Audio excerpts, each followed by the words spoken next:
রব চায় জিন্দেগি আমাদের তৈরি করতে হবে রে বাবা। রব যা চায় আমাদেরকে সেটা করতে হবে।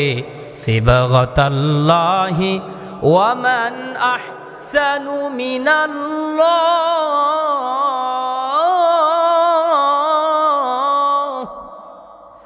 সিবাগাতাল্লাহি ওয়া মান আহসানু মিনাল্লাহি সিবাগা।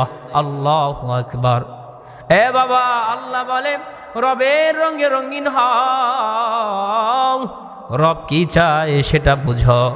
রব চায় বান্দা সারাটা জীবন তুমি ব্যয় করছো, এবার আমি আল্লাহর কাছে ফিরে আসো। যদি আমি আল্লাহর কাছে ফিরে আসতে পারো তো আমি আল্লাহ রব্বুল আলামিন তোমার জিন্দেগির গুনাহ মাফ করে দিব। এ বাবা, আল্লাহ কি চায়?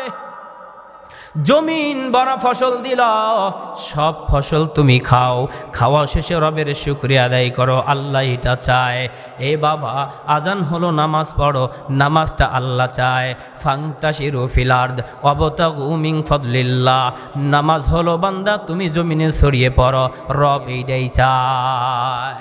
যারা রব যা চায় তা করে, আল্লাহ তাদের কত সম্মান বাড়ায় দেয়। এরে বাবা, ব্যক্তিরা ছোট হলেও তাকে সবাই সম্মান করে।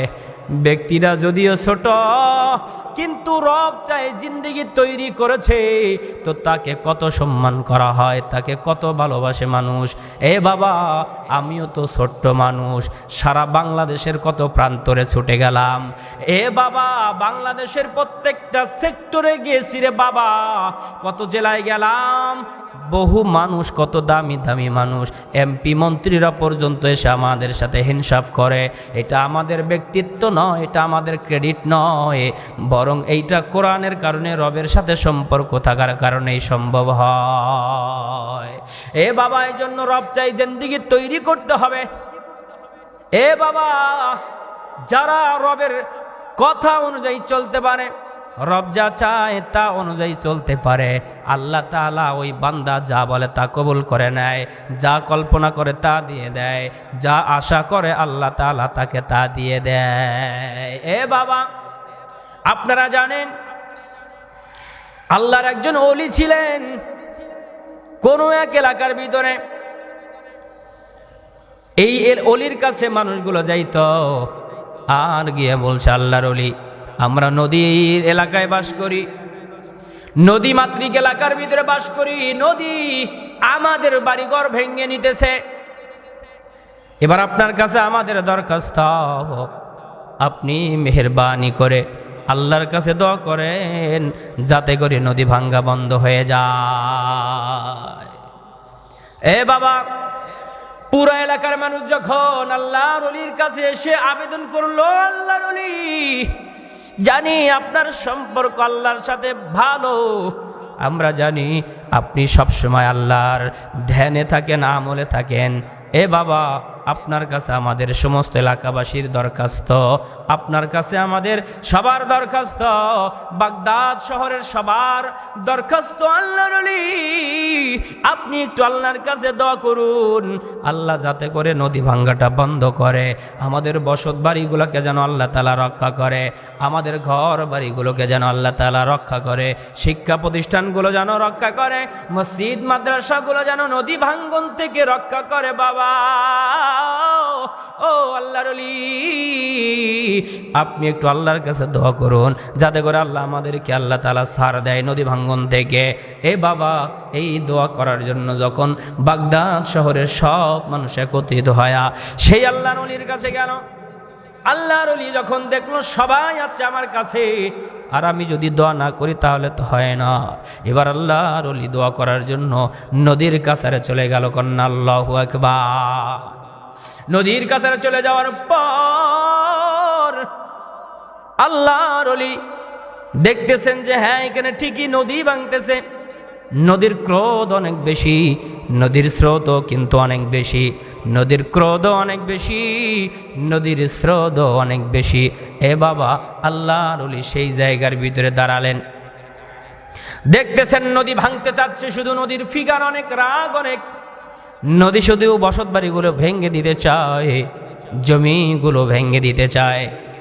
আল্লাহর ওলি এইবার কি করলেন? আল্লাহর ওলি সমস্ত উপস্থিত মানুষদেরকে ডাক দিয়ে বলতেছেন, ও বাগদাদ শহরের মানুষ রে, তোমাদের কাছে আমার একটা দরখাস্ত, আমি দোয়া করব, আর দোয়া করতে এখানে কোদাল লাগবে। কোদাল কি লাগবে? কোদাল লাগবে। কোদাল কোদাল দিলে আমি দোয়া করব। এবার এলাকার সব মানুষ অবাক হয়ে গেল। আল্লাহর ওলি দোয়া করবে, হাত তুলে কোদালের দরকার কেন? এত কিছু ভাবার সময় নাই। দৌড় মেরে একজন গিয়ে কোদাল নিয়ে এসে আল্লাহর ওলির হাতের ভিতরে দিল। আল্লাহর ওলি এবার কি করলো?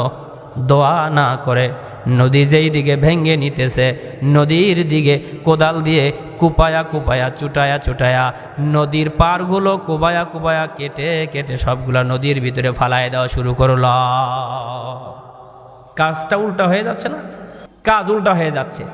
এলাকাবাসীর সবাই বলতেছে, আল্লাহর ওলি আপনাকে নিয়ে আসলাম দোয়া করার জন্য, যাতে করে নদী ভাঙ্গা বন্ধ হয়, কিন্তু আপনি নদী ভাঙ্গা বন্ধ না করে আপনি নিজেই নদী ভাঙতেছেন। এটা কেমন কাজ করলেন? কেমন কাজ করলেন? এই কথা কিভাবে আমরা সহ্য করব? আমরা জানি আপনি অনেক জ্ঞানী মানুষ, বুদ্ধিমান মানুষ, আপনি একজন আল্লাহর ওলি মানুষ, আপনার দ্বারা এই কাজ কিভাবে হয়? আল্লাহর ওলিকে যখন এইভাবে বলতেছিল, ও আল্লাহর ওলি কিভাবে আপনি কাজ করলেন বুঝে আসে না। আমাদের ব্যবসা রক্ষা করার জন্য, বাড়ি রক্ষা করার জন্য, মসজিদ মাদ্রাসা রক্ষা করার জন্য, গাছ গাছালি রক্ষা করার জন্য, জমা জমি রক্ষা করার জন্য নদী ভাঙ্গনের বন্ধর কারণে আপনাকে নিয়ে আসলাম। আপনি দোয়া করলে নদী বন্ধ হয়ে যাবে, আপনি তা না করে নদীটা আরো কেটে কেটে নদী বড় করতেছেন, নদী ভাঙ্গনের সহযোগিতা করতেছেন। এমনটা আশা করি নাই, কিন্তু কেন করলেন আমরা জানতে চাই। কোনো কেন টেন নাই, তোমরা দোয়া করতে নিয়ে এসেছো, আমি দোয়া করতেছি। বলে দোয়া করতেছেন তো হাত তোলেন না কেন? কোদাল দিয়ে কেটে কেটে নদীতে ফালাই দিচ্ছেন কেন? কেমন দোয়া বুঝি না, কেমন দোয়া করতেছেন আমাদের বুঝে আসে না গো আল্লাহর ওলি। কয় এখনই বুঝে আসবে না, একটু পরে ঠিকই বুঝতে পারবা। আল্লাহর ওলি দেখতেছে আল্লাহ চায় নদী ভেঙ্গে ভেঙ্গে এলাকাবাসীগুলোকে তছনছ করে দিতে, আল্লাহ চায় জমিগুলো ভাঙতে, আল্লাহ চায় এলাকাটাকে নদীর ভিতরে বিলীন করে দিতে। আমি সেটা তো বন্ধ করতে পারি না, বরং আল্লাহ যেই দিকে আমি সেই দিকে। জিদার মাওলা সিদার শাহে দৌলা, জিদার মাওলা ইউদার শাহে দৌলা। আল্লাহর ওলি শাহে দৌলা বলতেছে, ও এলাকাবাসী শোনো, আল্লাহ যেই দিকে আমি শাহে দৌলাও সেই দিকে। আল্লাহ চায় নদীকে ভেঙ্গে দিতে, আল্লাহ চায় এলাকাটাকে ভেঙ্গে দিতে, আমি শাহে দৌলা তো সেটা বন্ধ করতে পারি না। অতএব আল্লাহ যেই দিকে আমি শাহে দৌলাও সেই দিকে। আশিক আর মাশুকের প্রেম। আল্লাহ যা চায় বান্দা তাই করতে চায়। আল্লাহ চাচ্ছে নদী ভাঙবে, শাহে দৌলাও করছে ভেঙ্গে যাক, আমি ভেঙ্গেই দিচ্ছি। কারণ রব যদি ভেঙ্গে সন্তুষ্ট হয় তো আমরা সেটা নিয়েই সন্তুষ্ট থাকতে চাই। এইভাবে যখন নদী ভাঙতেছিলেন, আল্লাহ রব্বুল আলামিনের কুদরতি মহব্বতের দরিয়ায় জোশ মেরে গেল। আর আল্লাহ তাআলা বলছে, ও ফেরেশতার দল, আর দেরি করা যায় না। দেখো না শাহে দৌলা আমার বান্দা সময় মতো নামাজ পড়ে, নামাজের পরে আমারে জিকির করে, আমারে ডাকে, আমাকে নিয়ে সব সময় ভাবে। যেই বান্দা আমার কাছে সব সময় দ্বারস্থ হয়, আমি আল্লাহ তো তার সম্মান নষ্ট করতে পারি না। কন্যা আল্লাহু আকবার। যেই বান্দা আমার সব সময় আমার কাজ করতে চায়, আমি যা চাই তা করতে চায়, ওই বান্দাকে সবাই নিয়ে এসে নদীর পাড়ে দাঁড় করায় দিছে। এখন তো আমার উচিত হলো, আমার কাজ হলো সেই বান্দার সম্মান রক্ষা করা। এ ফেরেশতার দল, যাও যাও, শাহে দৌলা নদীর পার থেকে কেটে কেটে যে মাটিগুলো নদীতে ফালাইয়া দিতেছে, দুহাত দিয়ে তোমরা ধরে রাখবা, একটা মাটির দলাও যেন, একটা মাটির টুকরাও যেন নদীতে না পড়ে। সাথে সাথে ফেরেশতার দল এসে শাহে দৌলা যে কোদাল দিয়ে মাটি কেটে কেটে নদীতে ফালাই দিতেছে, একটা মাটির টুকরা কেউ নদীতে পড়তে দেয় নাই। একটু কিছুক্ষণ পর দেখা গেল শাহেদৌলা যে এলাকার ভিতরে হেঁটেছে, যে এলাকার ভিতরে অবস্থান করছে, আল্লাহ তার রহমতের দরিয়ায় জোশ মেরে গেছে। আল্লাহ তাআলা বলে, আমার বান্দার সম্মান নষ্ট করতে আমি চাই না, আমি আমার বান্দার পক্ষেই আছি। আমার বান্দা যেহেতু নদী ভাঙ্গায় আমার পক্ষে আছে, আমি আল্লাহ খুশি হয়ে গেলাম। আমি যেই দিকে বান্দাও সেই দিকে, আমি শাহেদৌলার সম্মান রক্ষার্থে আমি আল্লাহ তাআলা নদী ভাঙ্গা বন্ধ করলাম। এক নিমেষের ভিতরে সেই দিকে নদী ভাঙ্গা বন্ধ করে নদী এক মোচড় দিয়ে অন্য দিকে চলে গেল। ওই এলাকা নদী ভাঙ্গন থেকে রক্ষা পেয়ে গেল। কন্যা সুবহানাল্লাহ। এই জন্য মালিক যা চায় আমাদের তাই করা দরকার, রব যা চায় আমাদের তাই করা দরকার। হযরতে জাকারিয়া আলাইহিস সালাতু ওয়াস সালাম, ইহুদিরা ধাওয়া করেছে, এবার জাকারিয়া আলাইহিস সালাতু ওয়াস সালাম দৌড়াইতেছে দৌড়াইতেছে দৌড়াইতে দৌড়াইতে দৌড়াইতে বহুদূর চলে গেছে। পিছনে ইহুদিরা খুব ভাবে তাড়া করছে। আল্লাহ চায়, জাকারিয়া রে তুমি দৌড়াইতে থাকো দৌড়াইতে থাকো, কারণ তোমার পা আমি আল্লাহর পা হয়ে গেছে, তোমার দেহ আমি আল্লাহর দেহ হয়ে গেছে। তুমি যতই দৌড়াও তোমাকে ইহুদিরা ধরতে পারবে না। কিন্তু সে সেটা ভুলে গেছে। কিছুক্ষণ দৌড়াইতে দৌড়াইতে একটা গাছের কাছে যখন চলে গেছে, গাছটা বিশাল গাছ। ওই গাছের কাছে যাওয়ার পরে গাছ বলছে, জাকারিয়া রে এত পেরেশান হয়ে দৌড়াইতেছো কেন? তুমি যদি আমার কাছে সাহায্য চাও আমি তোমার সাহায্য করতে পারি। এবার বৃদ্ধ মানুষ জাকারিয়া আলাইহিস সালাম গাছের কথা শুনে খুশি হয়ে গাছকে বলছে, হ্যাঁ ঠিক আছে, তুমি আমার সাথে একটু সহযোগিতার হাত বাড়ায় দাও, আমি তো বাঁচতে চাই, আমি একটু নিরাপদ স্থান খুঁজতেছি। কয় আমি বুক ছেড়ে দিলাম গাছ, আমি গাছের ভিতরে জাকারিয়া নবী আপনি প্রবেশ করুন। তাই করলাম।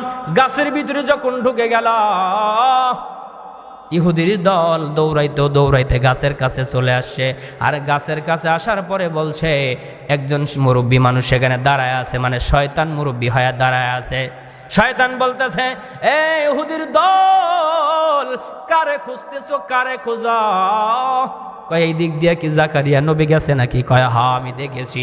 জাকারিয়া তো সোজা যায় নাই, জাকারিয়া গাছের ভিতরে লুকাইছে। এবার ইহুদির দল বলতেছে, মুরব্বী মিথ্যা কথা কেন বলো? গাছের ভিতরে কি আবার মানুষ ঢুকতে পারে নাকি? কয় আমার কথা বিশ্বাস না হলে করার কিছু নাই, তবে একটা কথা শোনো, এই যে একটু চাদর দেখা যাচ্ছে, দেখো তো এটা চিনতে পারো কিনা? মানে জাকারিয়া নবীর গায়ে যে চাদরটা ছিলাম, গাছের ভিতরে ঢোকার সময় শয়তান একটু টেনে ধরেছিল, ওইটুকুন বাহিরে আছে, বাকিটা ভিতরে। এবার ইহুদিরা বলতেছে, হ্যাঁ হ্যাঁ হ্যাঁ এইটাই তো জাকারিয়া নবীর গায়ের ভিতরে ছিল চাদর, এই চাদর আমি দেখেছি, এই চাদরটাই জাকারিয়া নবীর চাদর। এই চাদরটা দেখে চিনে ফেলছে, সাথে সাথে শয়তান সেখান থেকে পালায়া গেছে।